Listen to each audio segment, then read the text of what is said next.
Nah, sebelum kalian marah-marah, ngedumel, dan keluar kata-kata mutiaranya, Mimin jelasin sedikit ya guys ya. Dikarenakan bagian satu sebelumnya kena kopi hitam, jadi terpaksa Mimin harus edit ulang dan up ulang. Supaya teman-teman yang baru gabung bisa nyimak alur cerita dari awal. Selain itu juga supaya daftar playlistnya urut nggak loncat-loncat ya guys ya. Nah, buat kalian yang gak mau nyimak dan udah sering banget nonton dari episode awal, bisa skip sampai di sini. Tapi buat teman-teman yang baru gabung, bisa langsung ke videonya ya guys ya.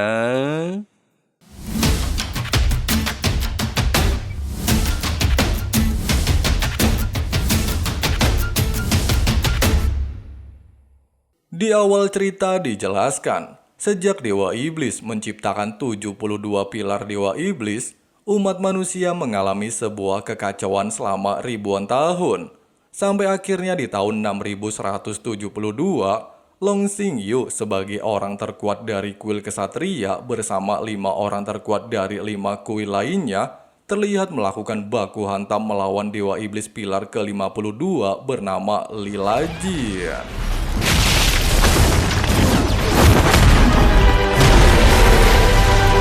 魔神主宰，他的威力随时会更强。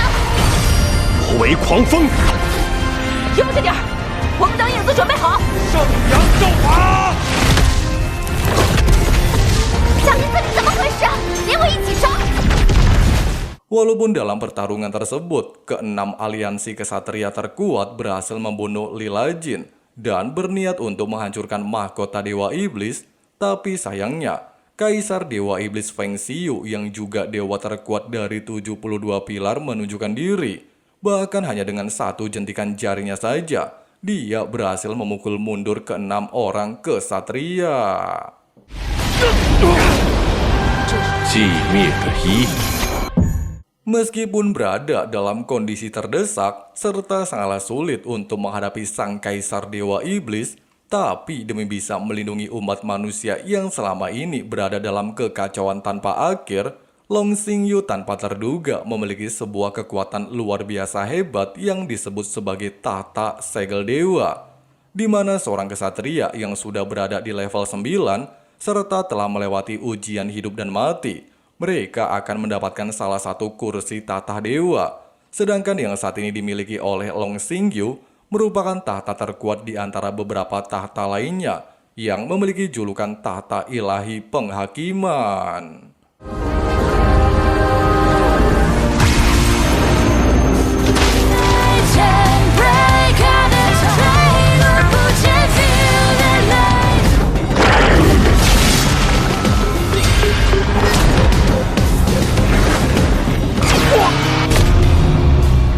Di tengah-tengah baku hantam, meskipun Kaisar Dewa Iblis Feng Xiu masihlah berada di atas angin, namun entah karena alasan seperti apa, dia memutuskan untuk meninggalkan lokasi baku hantam. Bahkan di waktu yang sama dengan kejadian tersebut, istri Long Xingyu yang diketahui bernama Baiyu secara tidak terduga tiba-tiba saja menghilang entah kemana. Namun menghilangnya Baiyu ini justru menimbulkan perdamaian bagi kedua belah pihak untuk sementara waktu. 10 tahun kemudian, kita dibawa ke sebuah kuil di kota Odin. Di tempat ini, beberapa murid berbakat yang dipimpin oleh Guru Balza terlihat berniat melakukan ujian kekuatan spiritual. Siapapun yang memiliki energi di atas 10, maka dia akan langsung menjadi seorang kesatria. Namun jika di bawah 10, mereka akan langsung dipulangkan. Dengan kata lain, tidaklah memiliki bakat untuk menjadi seorang kesatria.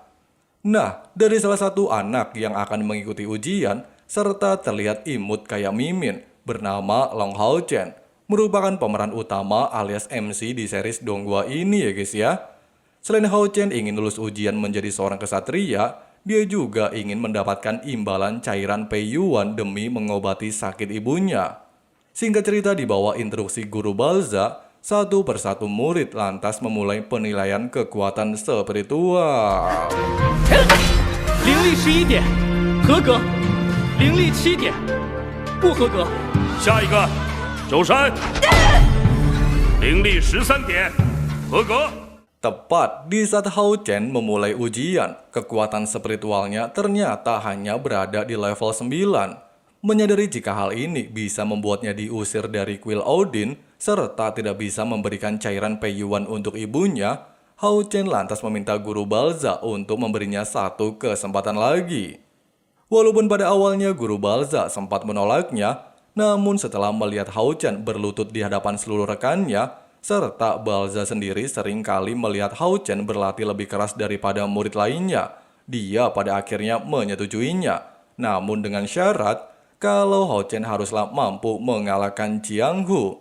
Tanpa basa-basi serta hal seperti ini hanyalah kesempatan terakhirnya, Hao Chen akhirnya memulai baku hantam dengan sahabatnya tersebut. 比试开始。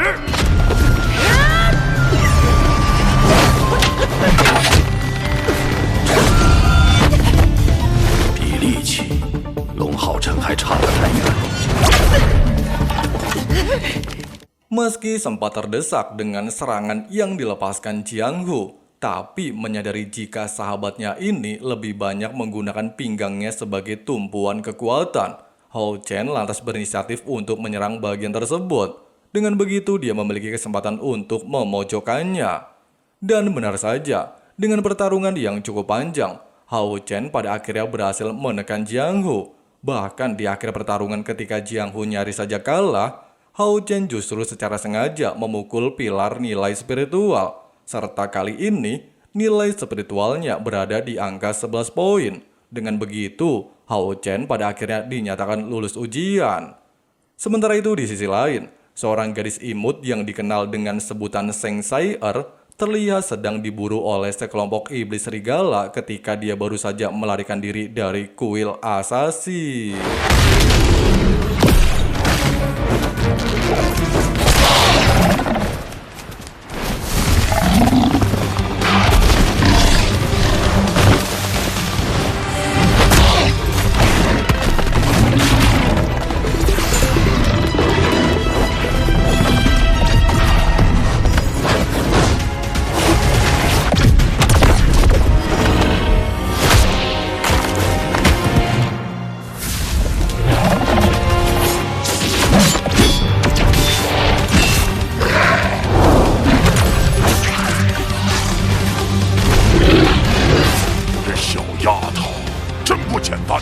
Kembali lagi ke tempat Hao Chen. Di saat ujian selesai, Hao Chen terlihat sangat murung. Pasalnya di saat murid lainnya disambut oleh kedua orang tua mereka, tidak ada satupun orang yang menyambutnya. Tidak berselang lama, Guru Balza terlihat menghampirinya dan memberikan cairan Peiyuan. Di mana dengan bakat Hao Chen ditambah dengan cairan tersebut, maka Guru Balza sangatlah yakin kekuatannya akan meningkat dengan sangatlah pesat. 浩辰，快点儿！好。一定瞒着我什么？ Sesampainya di sebuah hutan, Jiang Hu berniat untuk memberikan cairan Peiyuan miliknya. Pasalnya selama ini, ternyata Hao Chen tidaklah pernah mengonsumsi cairan Peiyuan dan selalu saja memberikannya kepada sang ibu. Itulah alasannya kenapa kekuatan spiritual Hao Chen tertinggal dari murid lainnya. Sayangnya Hao Chen menolaknya dengan alasan kalau Jiang Hu juga membutuhkan cairan tersebut. Kemudian keduanya berpisah di tempat ini. Pasalnya Hao Chen masih memiliki urusan lain untuk mencari tanaman obat untuk ibunya. Tidak berselang lama, Hao Chen dikejutkan dengan sebuah suara aneh di dekatnya, sehingga dia mencoba memeriksanya. Dan ternyata dia tanpa sengaja bertemu dengan Seng Sai-er yang saat ini tergeletak tak berdaya. Meski sempat takut kepada Hao Chen, namun karena melihat Hao Chen tidaklah memiliki niat jahat, Sai-er lantas menurunkan kewaspadaannya. Akan tetapi dikarenakan kakinya terluka, dia tidaklah bisa bergerak, sehingga dia meminta Hao Chen untuk segera pergi dari tempat ini. Akan tetapi, karena Sai-er ini tidaklah bisa berbicara alias bisu, dia lantas memberikan sebuah isyarat kalau saat ini dirinya sedang diudak-udak oleh iblis serigala. Walaupun di momen ini Hao Chen sempat sombong kalau dirinya baru saja menjadi seorang kesatria, tapi melihat iblis serigala serem banget kayak kalian, dia lantas memutuskan untuk membawa Seir melarikan diri. Waduh, koplak juga ya guys ya.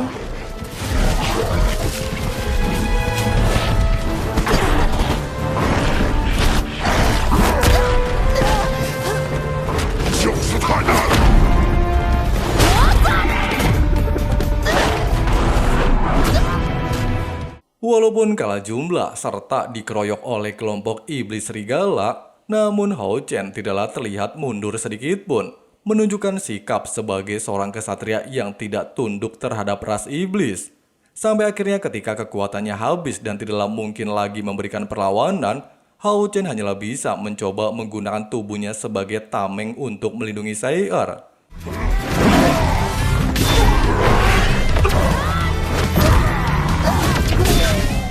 Di tengah-tengah baku hantam luar biasa Edun, tanpa terduga kita diperlihatkan sedikit kisah masa lalu adik Seir, di mana dia ternyata dikorbankan oleh kedua orang tuanya untuk menjadi reinkarnasi gadis suci demi melindungi seluruh umat manusia.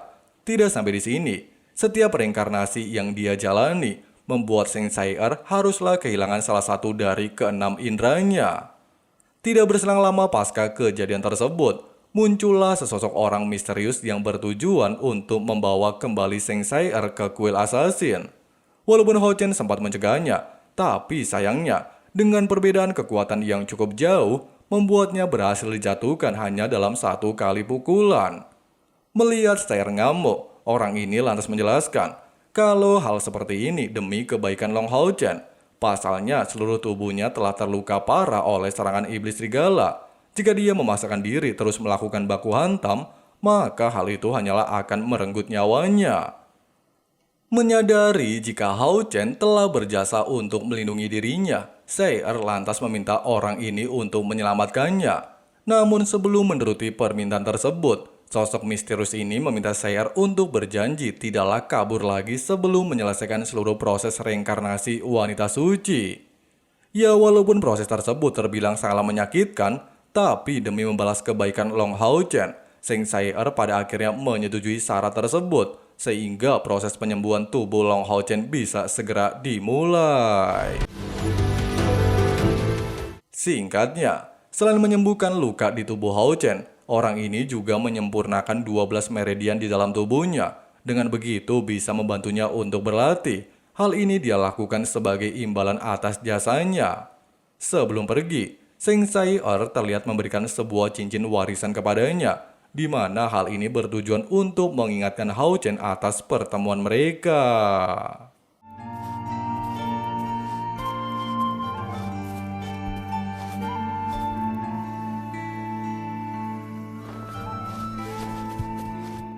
Beberapa saat kemudian, walaupun Hao Chen sempat terkejut seluruh luka di tubuhnya sembuh total, serta gadis yang bersamanya tiba-tiba saja menghilang dari land entah kemana, namun mengingat hari sudah mulai sore, dia lantas memutuskan untuk segera kembali ke rumah dengan alasan kalau ibunya pastilah mencemaskan kondisinya.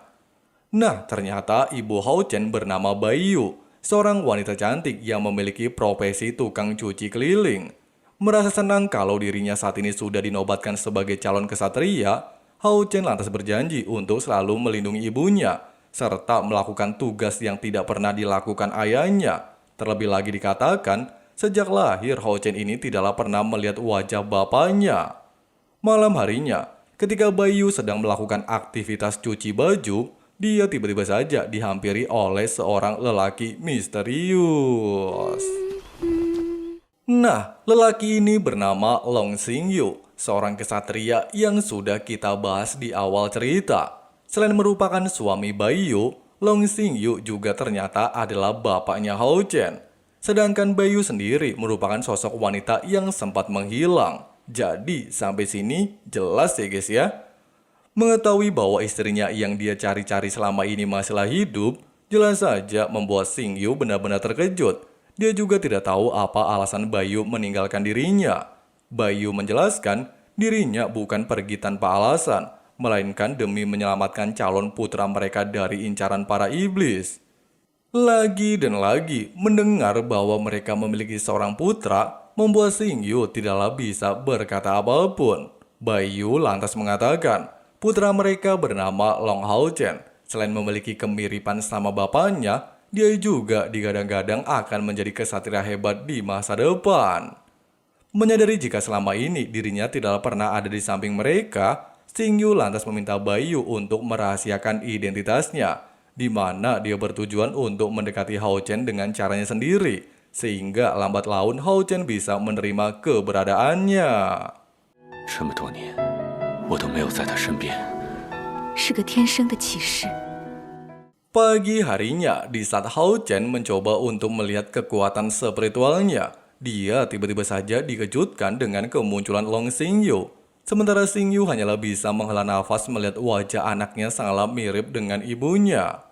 Tidak berselang lama, Guru Balza terlihat menghampiri mereka serta menjelaskan kepada Hao Chen.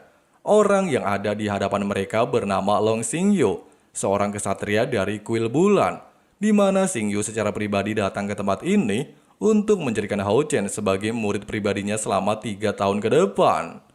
Di tengah-tengah percakapan, Xingyu meminta Balza menyerahkan batu spiritual demi membangkitkan energi bawaan Hao Chen. Walaupun Balza sempat ragu, serta merasa bahwa kebangkitan energi spiritual di tubuh Hao Chen terlalu cepat, namun Xingyu menegaskan kalau hal ini berada di bawah kendalinya, sehingga Balza tidaklah perlu mencemaskannya. 好厉害啊！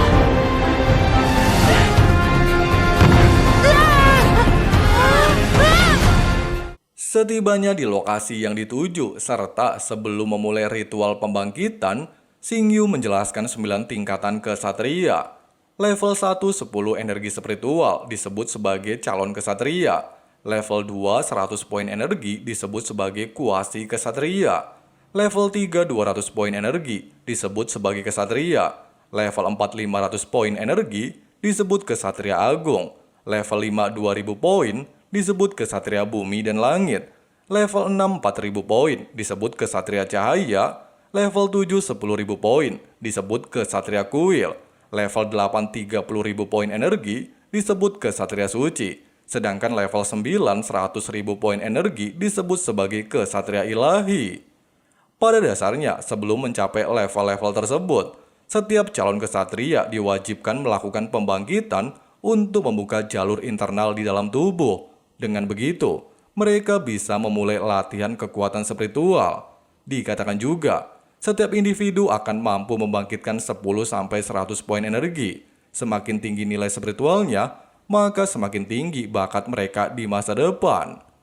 Melihat Hao Chen menunjukkan wajah murung mendengarkan penjelasannya, Xingyu lantas menegaskan, tidak peduli berapapun nilai spiritual yang akan dia bangkitkan, Hao Chen akan tetap menjadi murid pribadinya, sehingga Hao Chen harus memiliki kepercayaan diri untuk melewati proses pembangkitan. 我已经布下法阵为你护体，过程会比别人痛苦10倍，帮你剔除体内杂质。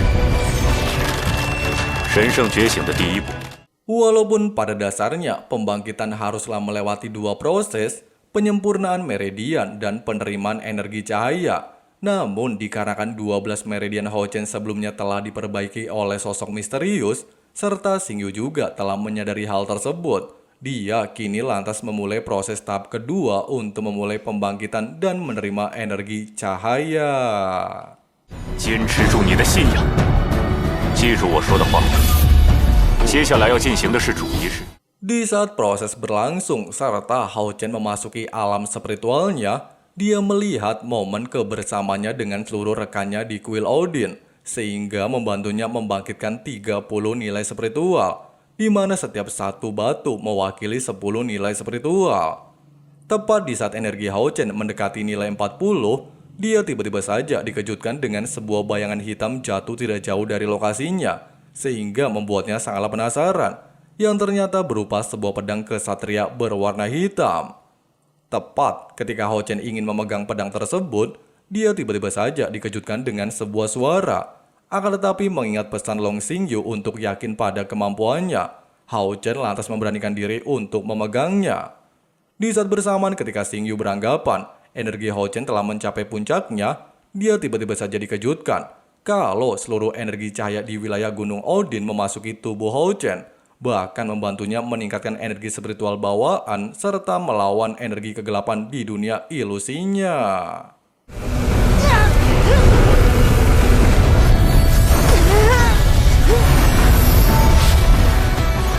发生什么？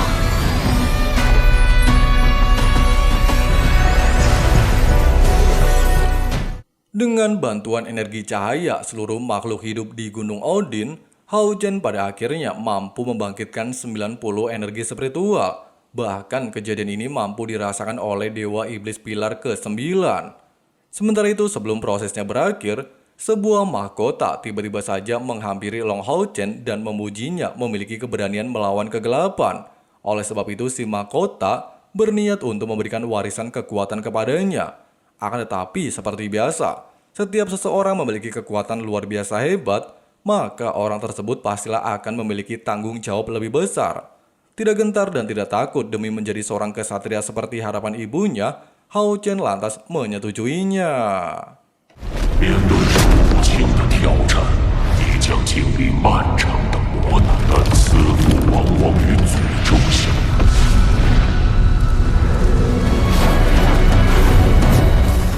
Sayangnya, dikarenakan usia Hao Chen masihlah sangat muda serta tubuhnya belum mampu menahan kekuatan dari warisan mahkota misterius tersebut, proses warisan akhirnya gagal. Bahkan energi yang hampir menyentuh angka 100 tiba-tiba saja berhenti di angka 97 poin.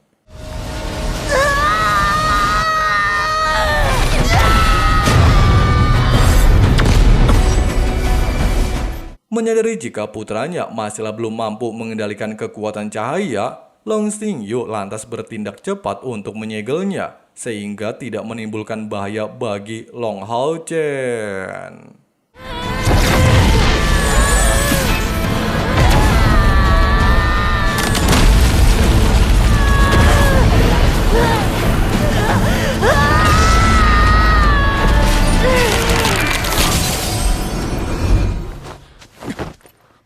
Singkat cerita, sambil menikmati pemandian air panas, Long Xingyu terlihat kebingungan mengetahui putranya memiliki energi bawaan 97 poin.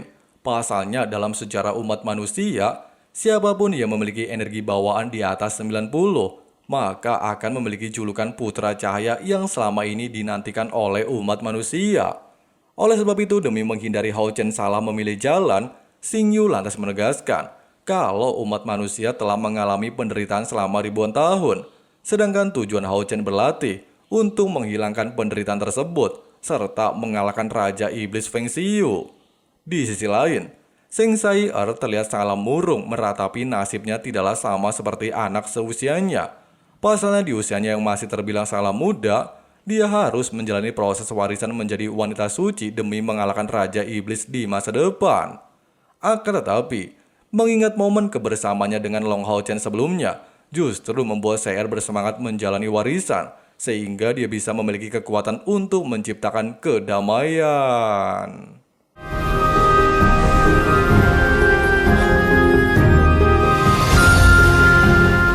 Pagi harinya, Long Hao Chen terlihat memulai latihan beratnya di bawah bimbingan Long Xingyu. Selain berlatih menghadapi iblis kelelawar tingkat rendah untuk indera pendengarannya, Hao Chen juga diharuskan melatih fisik, sehingga bisa memiliki daya tahan tubuh serta kecepatan untuk menghadapi pasukan iblis di masa depan.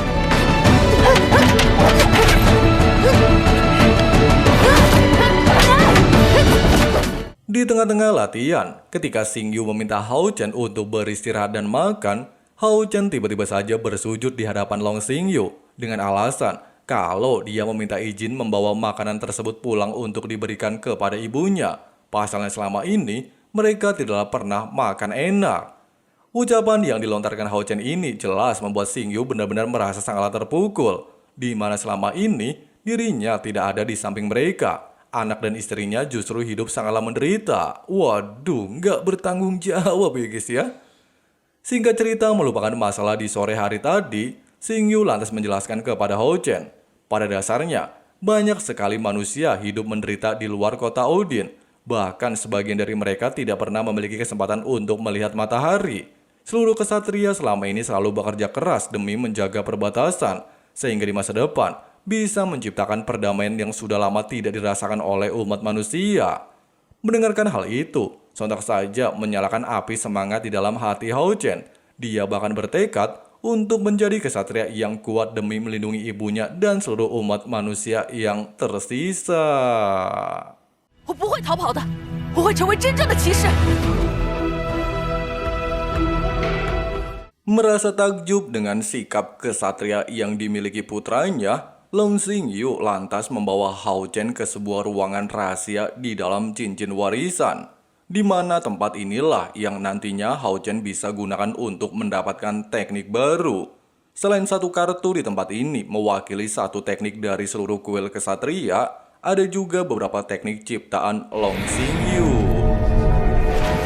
这里的每一张卡牌都是一个技能。 秘技和自创技能，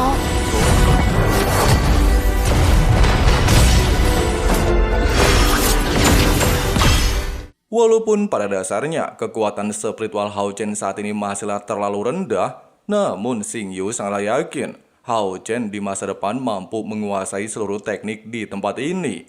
Oleh sebab itu, sebelum benar-benar memberikan cincin warisan, Xingyu terlihat melakukan sumpah setia kepada putranya, serta meminta Hao Chen untuk mengabdikan diri kepada umat manusia dan memberantas seluruh ras iblis.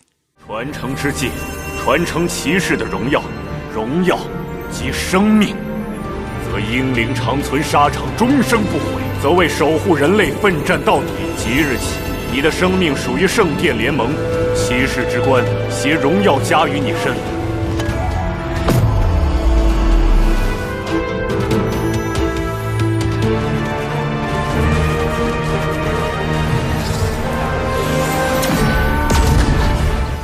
Meski di momen ini, ruangan cincin warisan telah mengakui keberadaan Hao Chen sebagai pemilik barunya.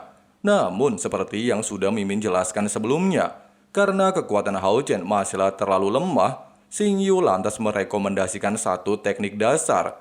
Jika dia bisa menguasainya, maka lambat laun, satu persatu teknik di tempat ini pastilah akan mampu dia kuasai. Kemudian Xingyu langsung mempraktekkan cara untuk menggunakannya.